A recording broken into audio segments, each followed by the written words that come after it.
he threatened to stab me simply because I didn't like his girlfriend. And like, that should have been the moment where I was like, His absence reinforced in my mind as a child that there is something wrong with me, that I am not lovable. Like, he left because, you know, like there's something that I did that makes me unlovable. Welcome to Defining, where we tell stories that matter. Today, we are defining absent fathers. Having an absent father leaves scars that you can always see. And this is a story of two individuals who are brave enough to tell their story. Hi, my name is Modise Madiba. I'm currently 23 years old, and I grew up in Montana, which is close to Pretoria North. Hello, my name is Kelebogile, fondly known as Lele, Kelebogile Tlhokoe. I am from Hammanskraal, Kingwanako Themba. What are your earliest memories of your father? Are they fond memories? No, I don't have fond memories of him. I reached out to him over a call the first time, and You're the one that reached out? yeah, and then there was silence. Yeah, I think I was about 8 or 9. My mother wasn't keen, and so I asked for his numbers about 4 times before she gave them to me. Called, and then the moment I said, or rather he asked, who am I speaking to? I said, it's Lele, your child. He kept quiet for a very long time. Back then, we had, you know, those telephones that you had to pay 2 rands. Go to public phone. So, okay, phone logo public phone ka 2 rand. So I held on to the call until 2 rand fell. And then he never tried to reach out. I was the one who was reaching out. Yeah, until he wanted to see me. And then we met at Spur. To this day, I don't like Spur, no hate. I really felt mansplained. Like, I'm a child, you know what I mean? Like, I'm a child. I had questions like, why did you leave? Why didn't you raise me? And I just got adult answers. I'm a 17-year-old. I just want to know why you left. And I want you to see me, you know. And even though you were staring at me the whole time, I remember we were sitting at Spur, I still didn't feel seen. I think the one fond memory I have is that I wanted a BlackBerry bad. Like bad, grade 7. And I went to him and I asked him.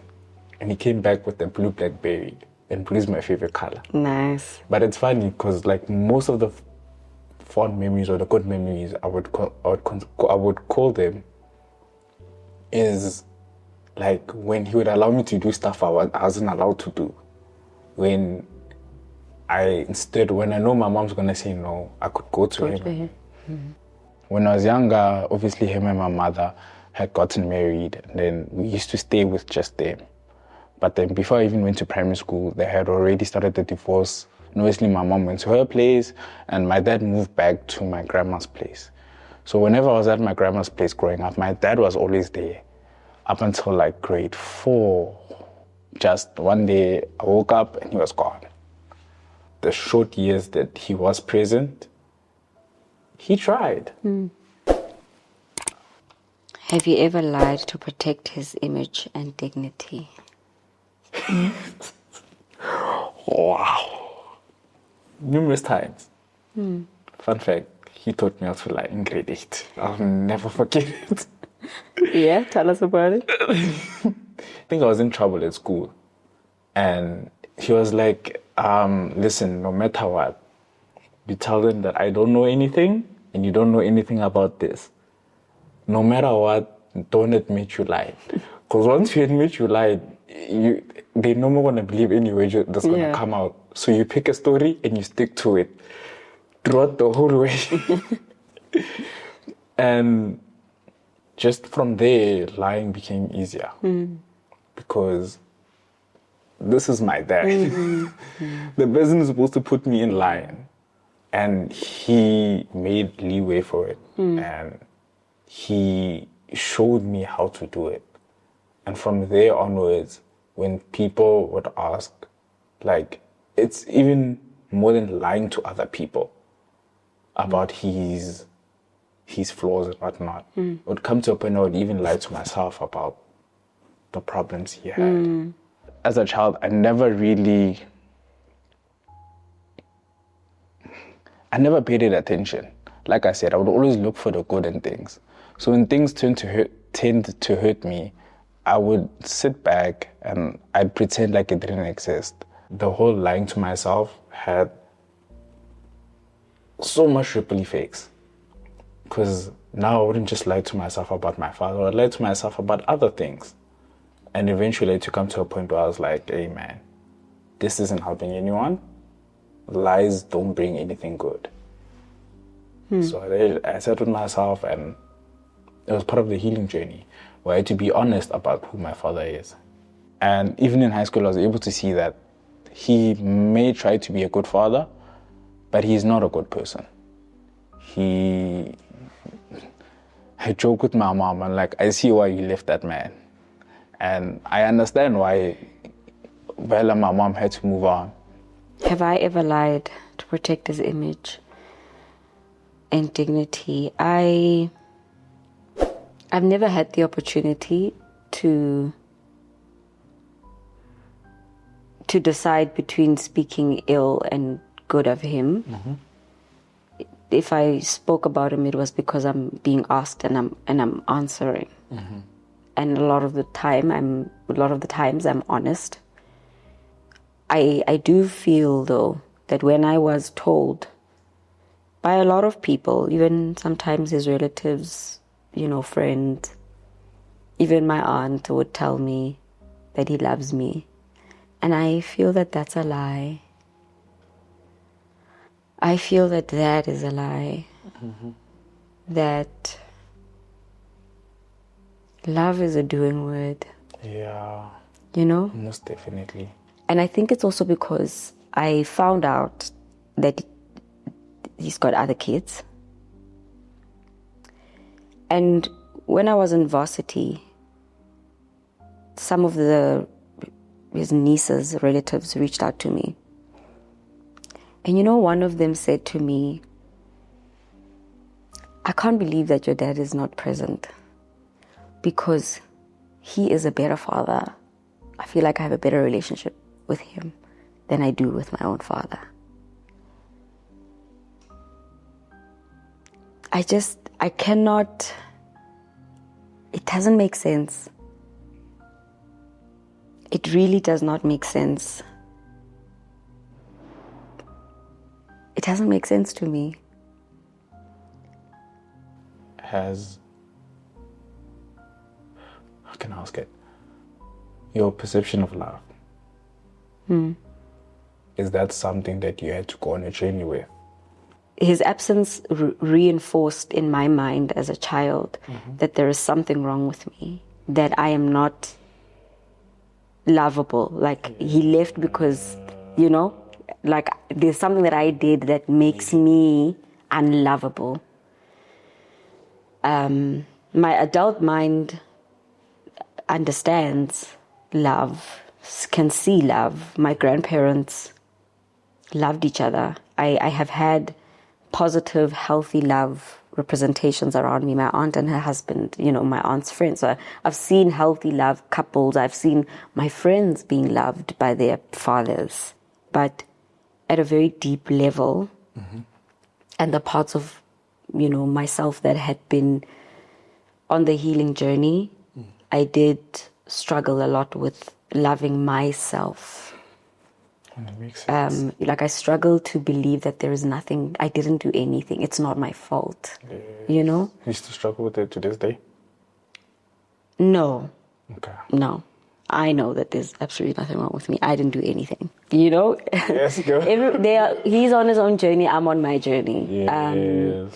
And so, no, I've done the work. I don't believe that there is something wrong with me. And also, do you believe that men can love you? Yes. Okay. Yes, I believe that. I believe that. I have met myself, I think, in a way that my father will never get to know me. Yeah. That men can love me. Even father figures that I have today love me to bits in a way that I guess my father will never get to know, or experience. Yeah. When did you start believing your father would change? When did I start Yes. believing? If ever.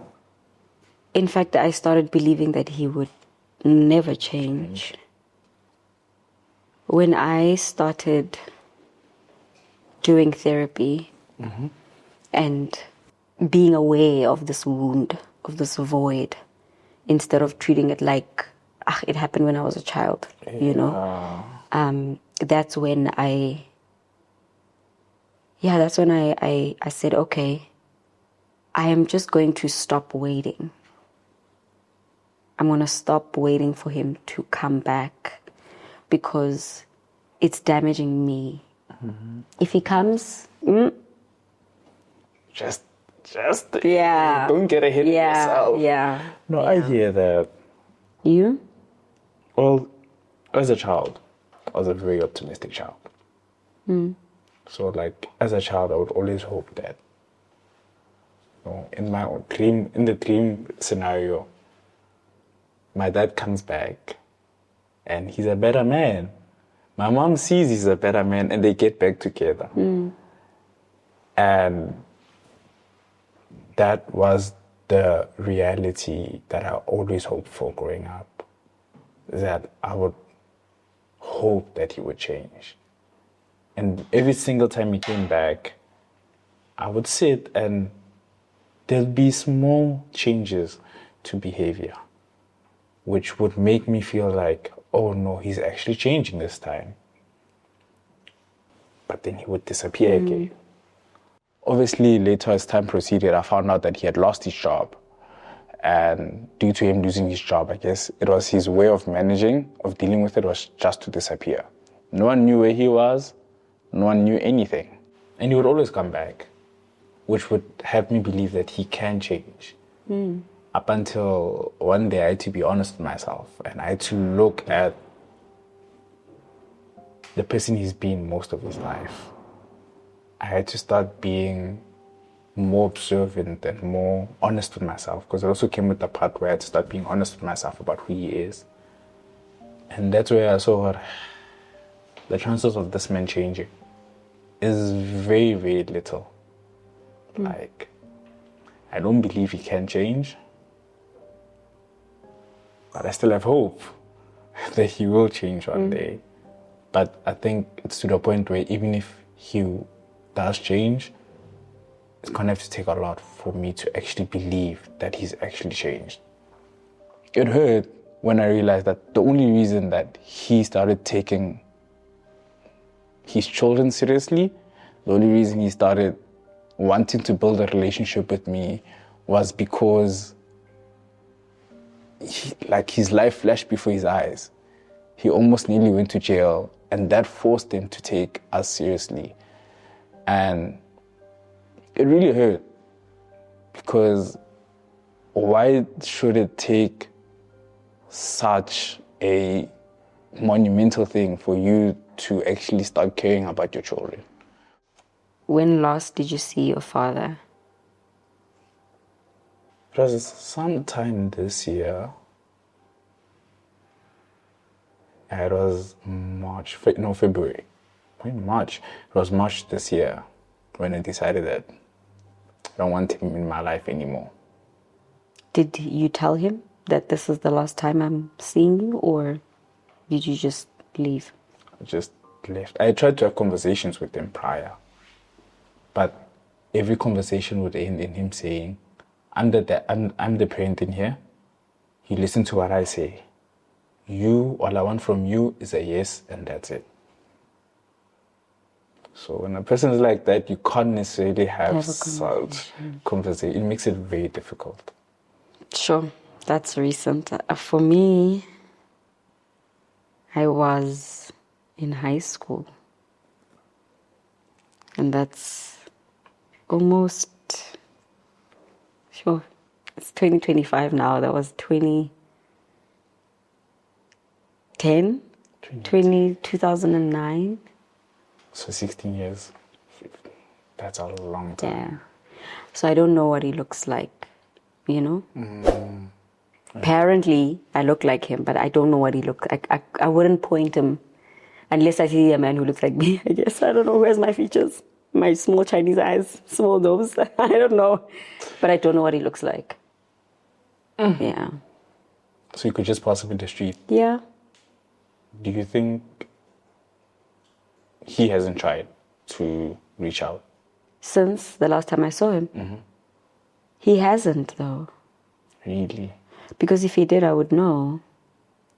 I have heard that he wants my numbers. And then I said to my aunt, sure, you can give him my numbers.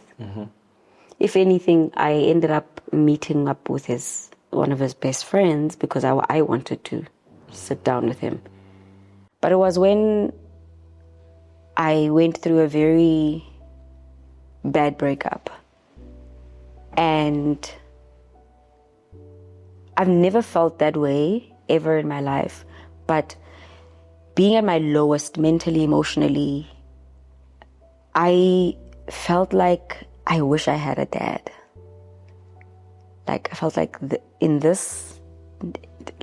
now, I just wish I had a dad whose house I could go to without having to explain, without having to ask. You know, I just want my dad. I told my aunt, I want to see my father. Can you give me his numbers? And she was like, I'm not sure. Maybe speak to this guy first. And that already tells me a lot. It does, yeah. You know? Tells me a lot. So, yeah. Yeah. Fathers. Do you think reconciliation with your father would fix or fulfill something for you? Ooh. I don't think so. But it would be nice. That validation that I don't need anymore. You know, that I see you, that I don't need anymore. Why it wouldn't be fulfilling is because the person that's hurt the most is my inner child. And even though my inner child I still carry, you know, parts of my younger self with me. I'm grown now, you know, I'm an adult, I'm a young woman, and I have forgiven him for myself. But there's just, I cannot, it doesn't make sense. What I really, really longed for was quality time with my father, you know? Ice cream dates, you know, check-ins, like The small things. the small things. Yeah. How can I help and actually show up? So time has passed. I hear that. Time has definitely passed. Currently, my dad does want reconciliation, but I feel like it would be more damaging to me because it would eventually just leave me with scars that I have to heal from. It would leave me with bad habits that I'd have to unlearn later on in my life. He threatened to stab me simply because I didn't like his girlfriend. And like, that should have been the moment where I was like, this man really isn't a good man. Like, this man doesn't want the best for me. If he can threaten to stab his own son, what can't he do? Would you say you've done the healing work to forgive and accept what has happened? I am on the journey, but I feel like I am past the hard part. With now, it's more of just accepting, learning to accept. So there are days when I'm okay and I'm like, I've forgiven him. And I forgive him for what he's done. But some days I sit and I'm like, but why? Like, why did you have to do this? Why did you have to walk away all those times? You could have just sat down and spoke to me. It would have also helped me open up easier to the world in general. But can't do much about it now. So just with those moments when I do sit with myself and I'm like, why? I allow myself to feel those moments, but I never allow those moments to define how I view him.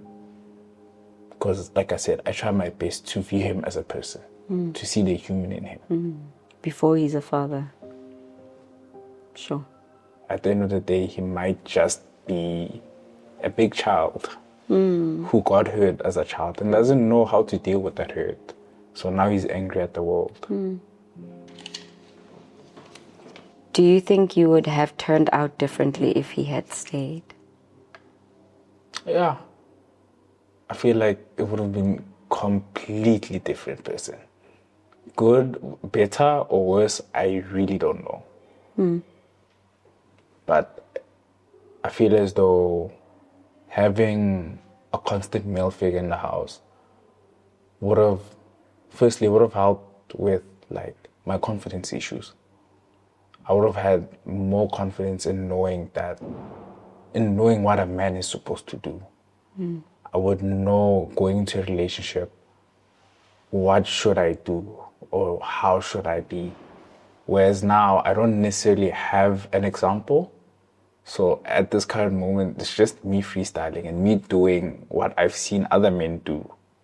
But because it wasn't there from the beginning, it's not as easy. And from time to time, I do sit and I do doubt everything I'm doing. I wonder if I'm treating my mom right. I wonder if I am treating my sister right. I wonder if I'm treating the people in my life right. So, yeah, I feel like it would have helped to have a constant male figure. I'm learning to accept that even without him, I'm still man enough. I can be a man and I can be a better man. Just because he wasn't a good father figure for me doesn't mean that I won't be a good father to my future children. That's powerful. Yeah, I relate with that. I definitely would have turned out differently if he stayed. I wouldn't have tolerated a lot of toxic behaviors. I wouldn't have excused. I think the way my father came in and out of my life made me hold on to the hope that when he comes back this time, he's going to come back right. And then what that did is that it opened a door to not just hope for him, but hope for anyone else that treats me in a way that is not loving, that treats me in a way that is disrespectful, that is insulting, because I keep making excuses. If you apologize and you come back and you say, sure, I'm sorry, I'll do differently, because of that waiting that I had been doing all these years for my father, I also do it subconsciously with relationships, with work, with life, just how I engage with people and how... You would know what to accept and what Yes. help your value. Yeah, because there's a big difference between your own father being present and, a father figure. And so, Yes. No, I hear that. Most definitely. One thing I can say for sure is the work you've been doing, it's paying off. And it's nice to see that you're still a loving person. You're still a person who wants to pour into people, that wants to pour into the young generation of today. And you are enough. You are more than enough. God loves you. And I may not know you that well, but from the little I do know, you're an amazing person. Thank you.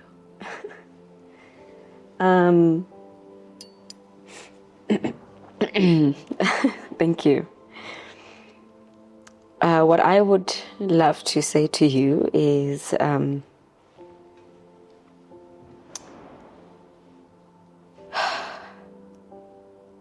don't let what happened between you and your dad change you. And don't let it be the perception of life. And I'd like to ask you to be a man. Yeah. And I'm sorry that you went through what you went through. But you're being prepared. You're being prepared. There are so many women and young girls who don't know what it feels like to have a healthy man, whether it's a friend, a brother, a lover. There's too many. And too many young men who don't know what it feels like to have a healthy brother and father and uncle. So I would like for you to be aware of that. Yeah, and ask God how you can step in and show up for each and every person that you meet, that you encounter. And find out who you are in Christ. Yeah, that will carry you beyond this father wound. Yeah, it will carry you. Thank you. Ooh, okay. Sorry, guys. It's okay, we understand. But thank you so much. Of course. Healing starts with conversations like this. If this story relates with you, share it, talk about it, and let's meet in the comment section. Make sure that you like, comment, and subscribe. Thank you. See you on the next one.